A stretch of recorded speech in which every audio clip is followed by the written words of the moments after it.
tadi contoh semayang Zuhur bina asar. Perempuan nak semayang waktu Zuhur. Perempuan dah keluar dari rumah pukul 1 suku. Keluar pula orang azan dalam Masjid Osmaniyah. Boleh lah. Allahu Akbar, Allahu Akbar. Boleh dah semayang? Boleh lah. Sebab apa boleh? Langkah hariah.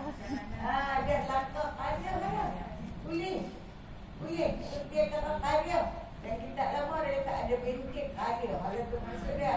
Perempuan boleh buat jamak tak qadim. Jamak kosong potong.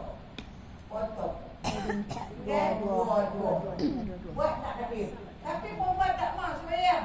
Sakilah kita sampai dekat mana orang di KL tu, kita buatlah dalam waktu asar. Kenanya. Ya, hak tu kerja ni. Kalau tak niat tak sah.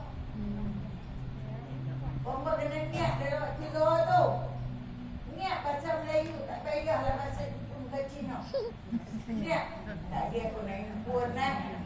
Semayang Zuhur pun ke dalam asar nak buat jamak kosong takhir. Kena niat. Kalau jamak takhir kena niat. Tak mahu.